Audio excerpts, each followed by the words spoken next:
Well, it's very hard to discuss in Poland, but also in other non-Euro countries, the question of EU membership at today's juncture.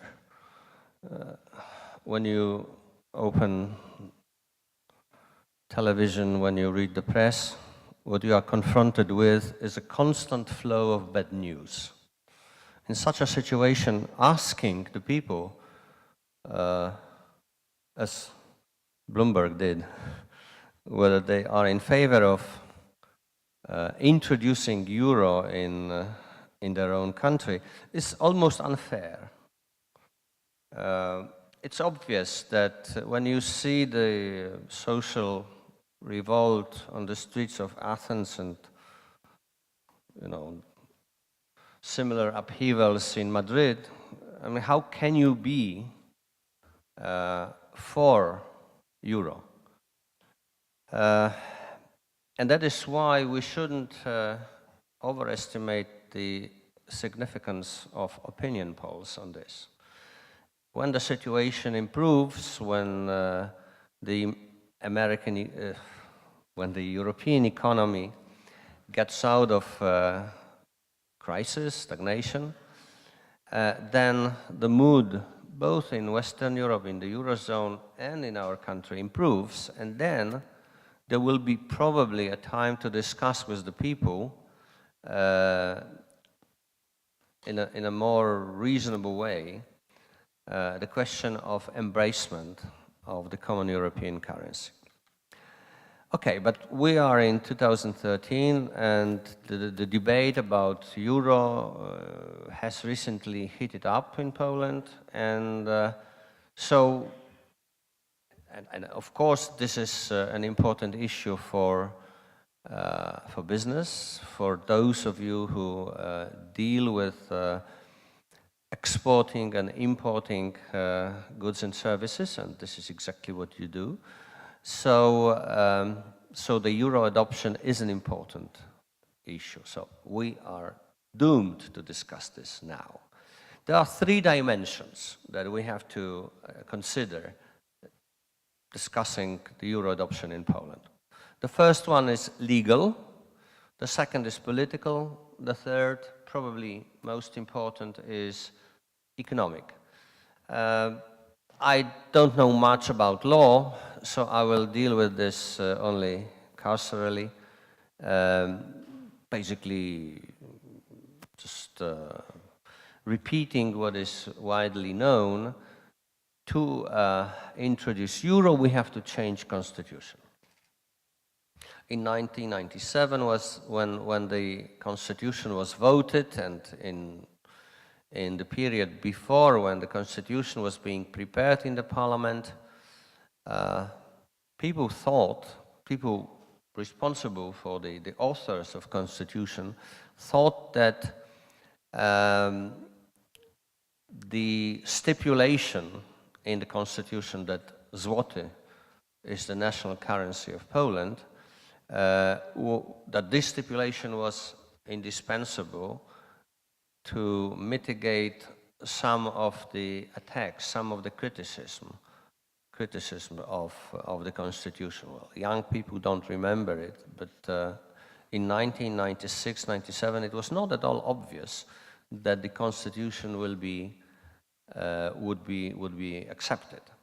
So we got this article saying zloty is the currency in circulation of Poland. To amend constitution, you need a constitutional majority in the parliament. By the way, you don't change constitution in a referendum.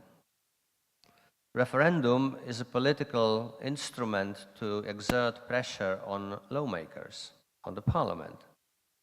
But by itself, even if a referendum, well, whatever referendum brings up, this is not decisive for the constitution change. So what you need is constitutional majority, two-thirds majority in the parliament.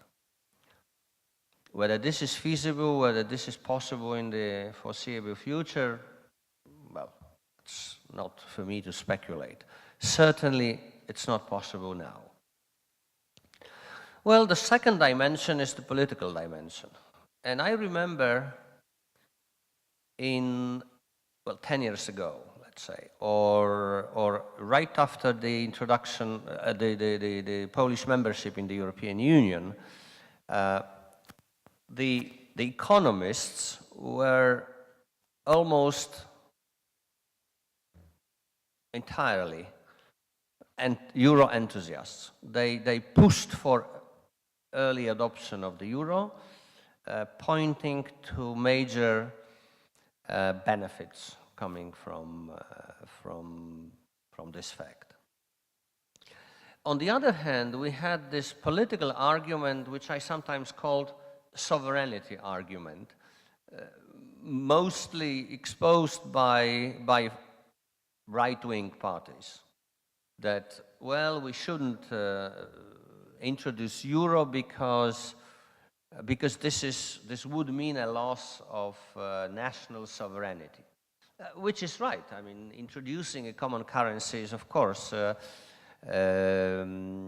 giving up on certain instruments that are now in the hands of the country, like, for example, setting interest rates, or trying to occasionally influence the exchange rate.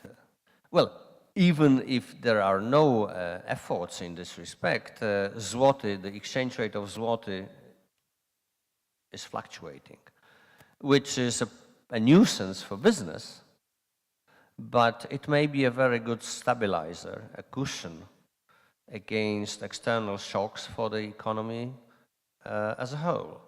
So the economists were, well, even if they acknowledged that that there were certain problems with the introduction of euro, the political argument was, no, we shouldn't rush. It's against the full sovereignty of the country, which is obviously a little bit far-fetched, because no country in today's world is fully sovereign. Economic globalization basically cut down the freedom to act in many respects of economic policy.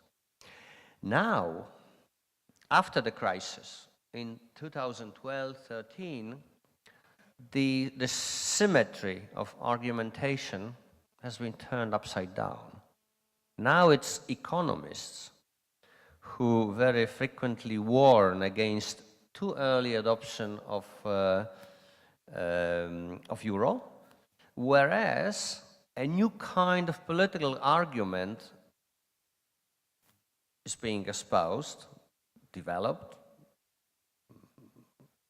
expressed, that we should, exactly because of sovereignty, join the euro. And the question is, of course, the result from the internal changes in the European Union. We all know that the Eurozone countries are forming a hard core of European integration, building up institutions. Quite recently, as a matter of fact, just a week before, or no, even at the end of last week, there was a paper published by French and German authorities, which is now also discussed in the Polish press.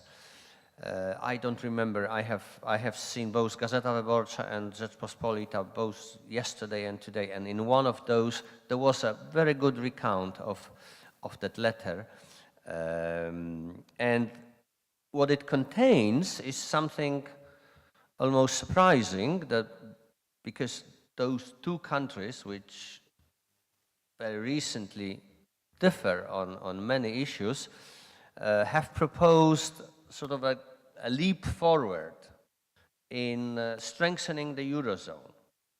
Well, Poland is always afraid of these two speeds of European integration, being afraid of being left on the margin and not being allowed to participate in working out the rules.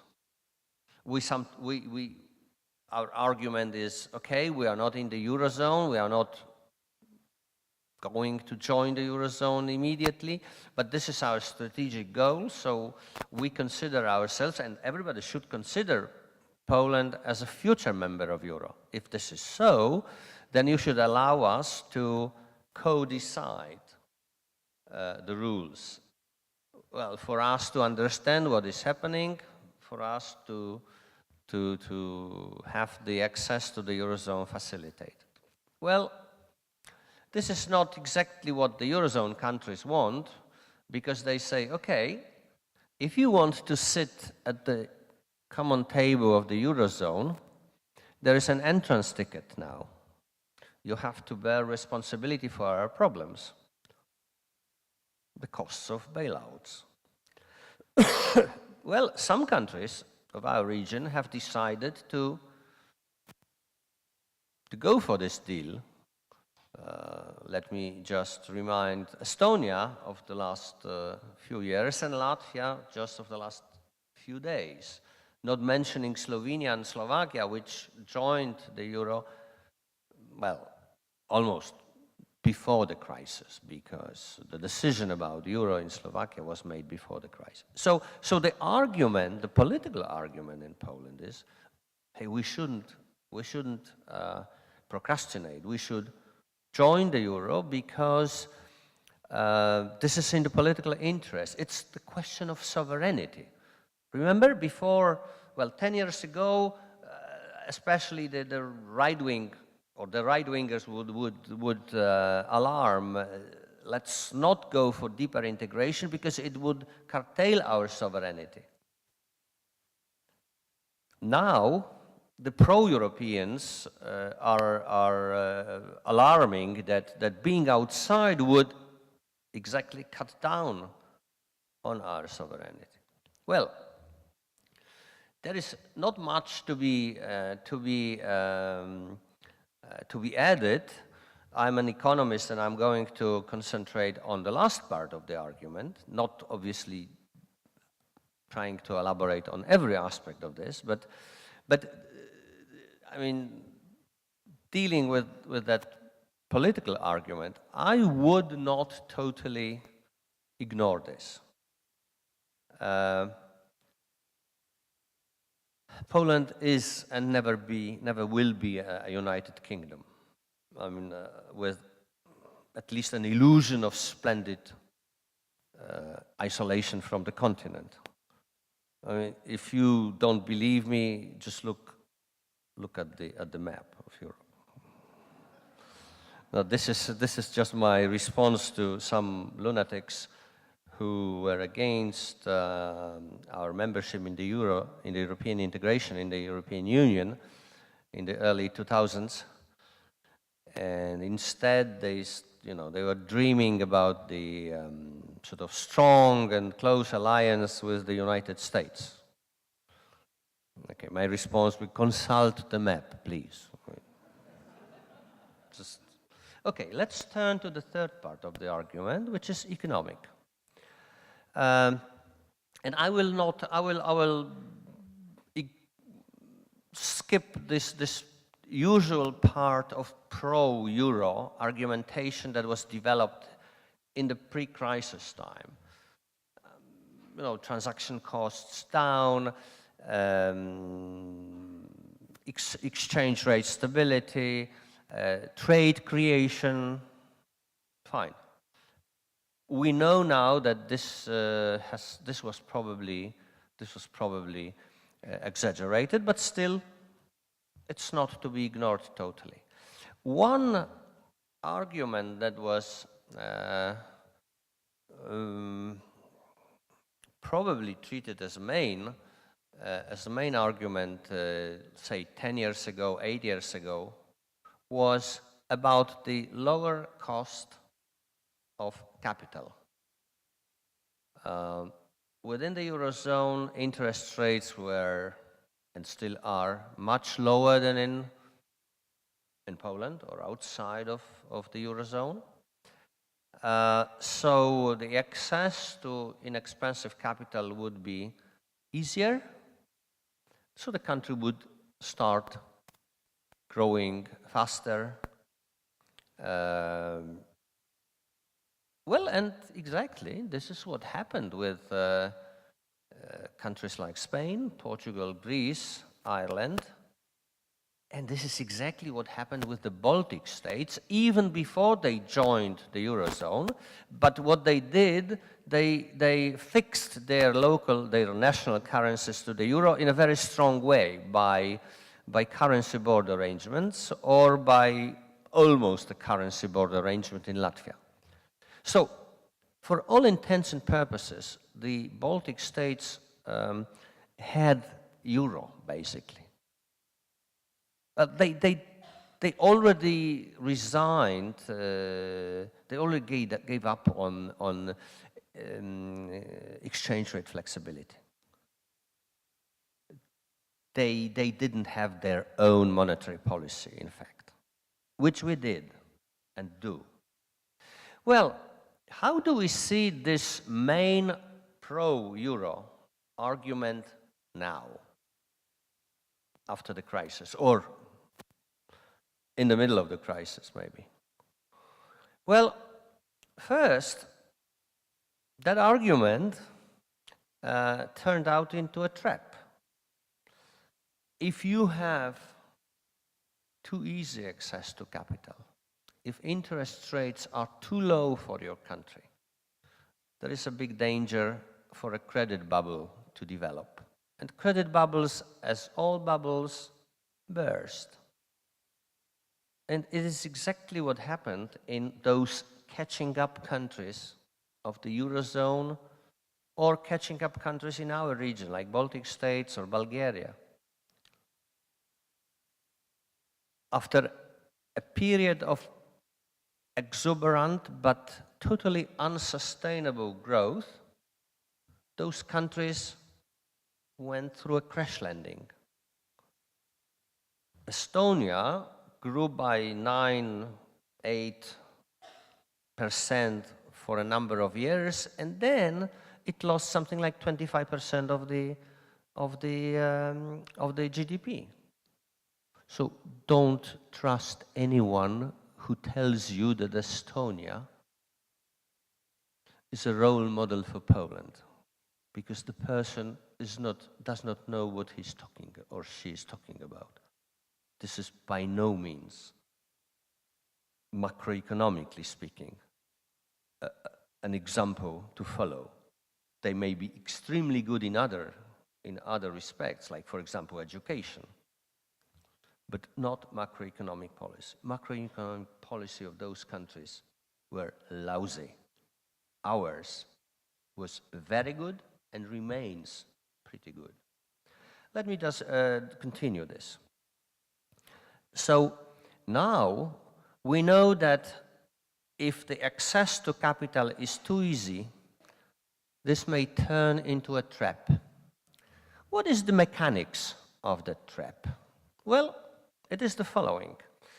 If your interest rate is set in Frankfurt, but it's set for the needs of Germany and France and maybe Italy, we know that it's debatable these days, but still, for the core of Europe. Well, this may mean that in a catching up economy, in an still undeveloped economy like Polish, this may trigger exuberant demand for credit. And it will also it will also bring foreign capital in massive quantities to the country. because there is so much to build, there is so much to invest. It's a country which has so many investment possibilities. So everybody would flock in and expand. It would be fine if we could channel that capital into tradables, into, let's say, those uses that would produce export capacities. But it does not work that time. You don't have instruments to do it precisely. We know that we can do it somehow, but it's very imprecise. And the examples of Spain, Portugal, Bulgaria, all Baltic states show that the money flocks into non-tradables, into housing, residential housing mostly, which is fine. The people will have better living conditions, but if you do something too much, it bursts. In the process, in all of those countries, prices started to grow faster. And wages, of course. The people were enthusiastic. The wages and prices would grow. But this would even exacerbate the problem, because very low interest rates would mean that with high inflation, both price and wage inflation, the real interest would turn negative. So the cost of capital would be even negative. Well, a perfect credit bubble has developed, and there is still a potential to develop in a country like Poland. So now economists warn that if you adopt euro too early, I don't know what means too early and what the time is right, but we always say too early. So if we do it too early, then we could be exposed to a risk of credit bubble. Well, let's now dilute this argument, because I don't want to end with this, because in my opinion there are more important, more general reasons why we should be reluctant with the euro adoption. We should not rush. Let's finish off with this one. So if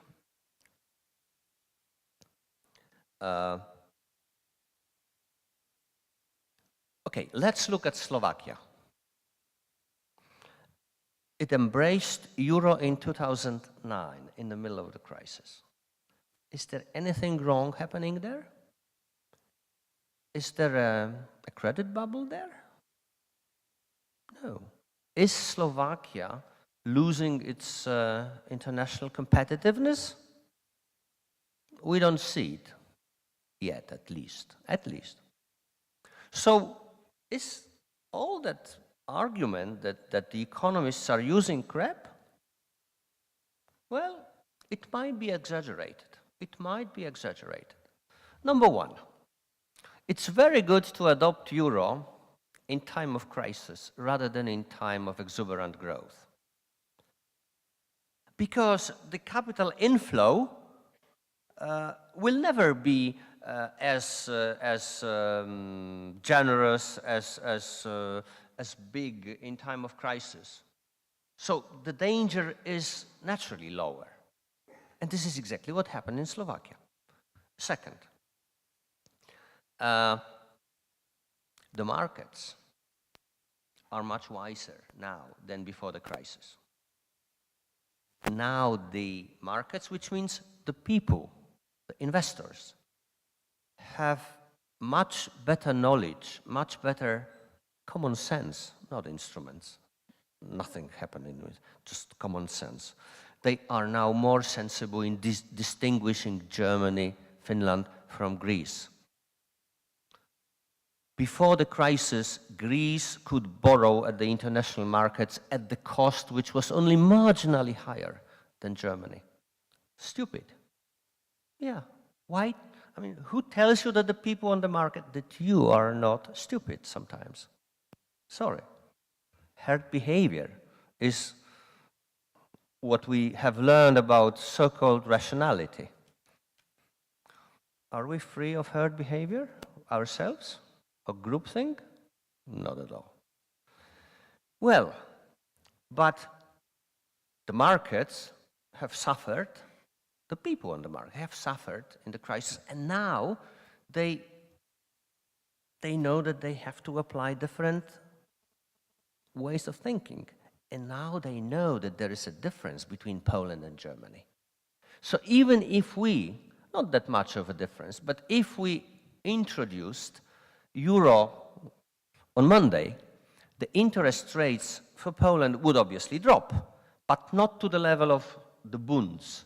Rostowski would still have to pay more for refinancing our borrowing needs than Schäuble. Not much more, and probably much less than Mr. Saccomanni, the finance minister of Italy, or the Guindos, finance minister of Spain, but still higher.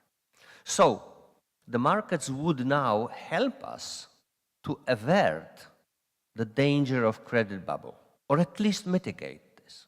And also we know that there are some instruments which are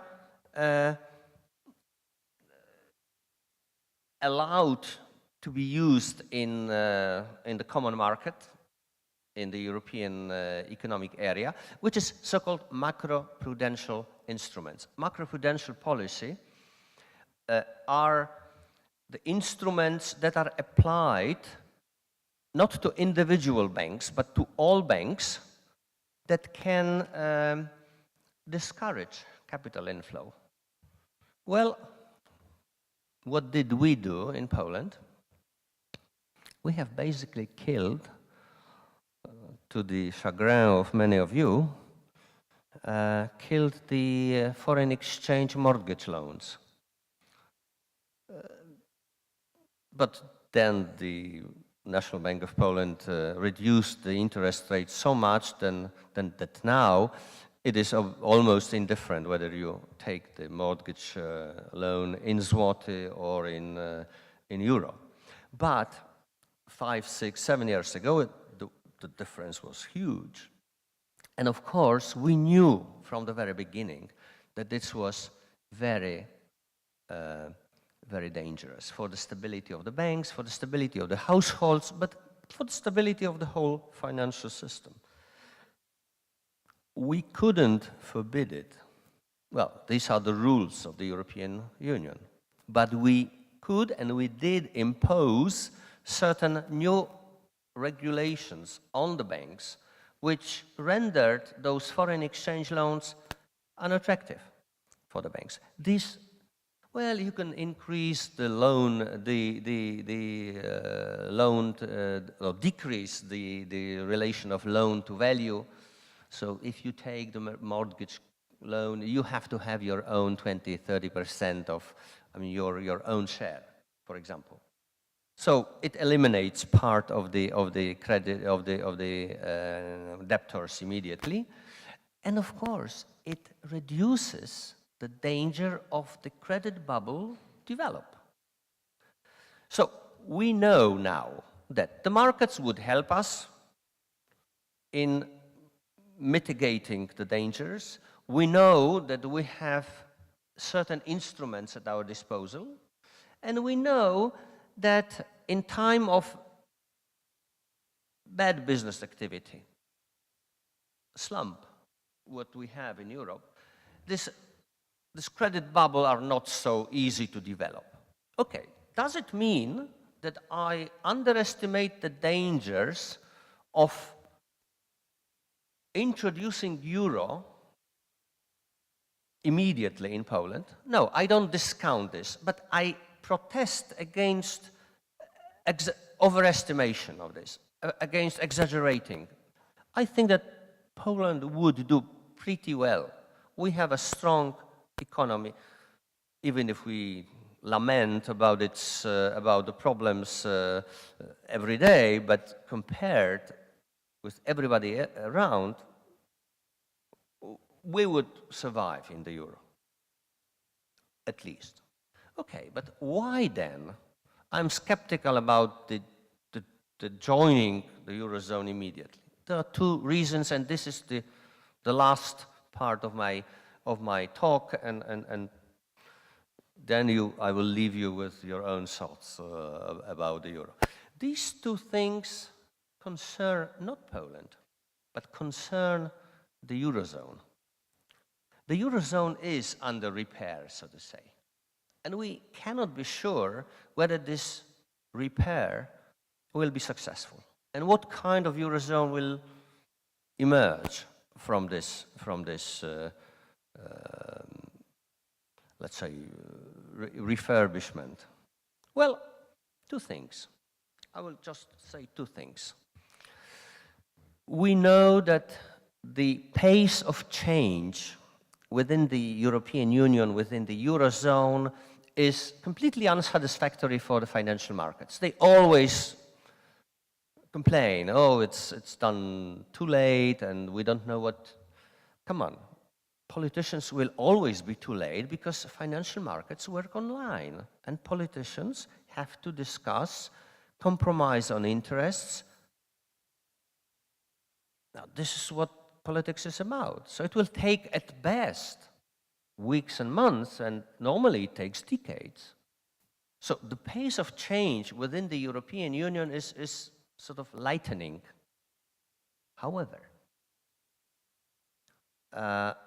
most of those changes are about the future crisis. I mean, the Germans push others to impose fiscal discipline, banking union, or some kind of, supervisory mechanism, all what have you. I'm not going to discuss this. But this is about the future crises, to prevent them. What about the past one, the present one? What about the accumulated imbalances in some of the countries of the Eurozone? Those huge debts. Will they be able, even if they reform, even if they shape up, will they be able to function under one currency umbrella with that huge backlogs of debt? I doubt it. One day, a tough decision will have to be made to forgive those debts, to restructure, okay? Which means to cancel those debts. But there is nothing unusual, and we, Poles, have no moral right to be against it. You know why. 20 years ago, we have been beneficiary to such a restructuring. Restructuring is not normal, and it happens, but it happens. So don't shake your heads and, something, lazy people and, no. We have committed this. We have been in the same situation, and we have been beneficiaries of such restructuring. There's nothing unusual in this. One day, it has to happen in the Eurozone. The sooner, the better. But obviously, the problem is very difficult politically, and to be very cynical. Why should we be inside paying for this? For the sins committed not by us. Well, this is probably not the main argument. The other argument is whether the whole operation of, let's say, revitalizing the European economy will succeed. The economists know what to do. The problem is, however, that what it takes for many advanced European countries is to tell the people of those very rich democratic countries that they should modify, if not change, their lifestyles. Not only business models. Well, Cyprus was basically brutally told to change its business model. But it's not only a business model, it's also lifestyle. For the first time in decades, maybe in century, the the next generation will probably be worse off than the generation of the fathers and mothers. I'm not talking about Poland, but I'm certainly talking about the most advanced countries in Europe. I mean, they will still be extremely rich and extremely, the life will be extremely pleasant and high quality. But it's very probable that the generation of young people in Italy and Spain will live harsher life than their children, than their parents. It is a shock, and we don't know how democratic structures in these countries will sustain this shock. I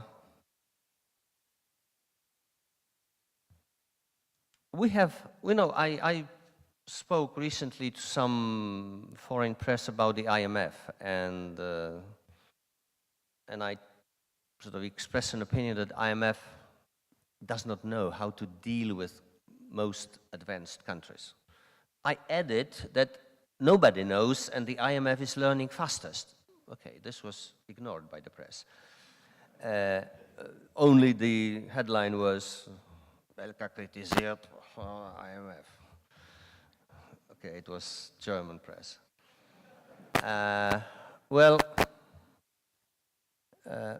The problem is that if a country like Indonesia, Thailand, even Argentina got into a mess, those bad cops from Washington would come, the IMF people, and they would diagnose the problem, and they would give the prescription, the recipe for the sickness. They might have been wrong, and they were wrong occasionally, but in most cases they were right.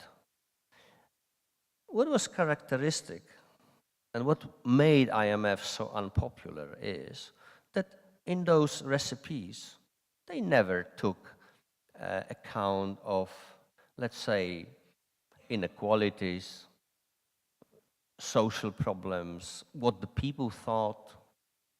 Well, these countries were mostly not very democratic themselves. They were either budding democracies or authoritarian regimes. So who cared about the people? And somehow it worked, or it didn't. Now, when they have to deal with the countries in Europe, which are not only affluent, used to be affluent for generations, but also these are deeply democratic societies with institutions, with very well-defined group interests and others. And then comes a crisis, comes a rescue team, not only from the IMF, but also from the Brussels Commission, from the European Commission, and they told the government what to do. My God, but what is the reaction of the people? Well, it has to be different. And I cannot be sure how will the democratic fiber, the coherence of the society in this country sustain the pressure of adjustment, the crisis. If we don't know this, I will always hesitate of joining the club too early. So these are not just technical economic arguments against rushing. These are much more fundamental, general arguments. We don't really know how this rejuvenation, revitalization of European economy will work out. Let's keep fingers crossed that it will be successful and as soon as possible, because this is our fate. This is our fortune or misfortune. But there is a strong argument, both economic and political, for a country like Poland to actively procrastinate. Thank you very much.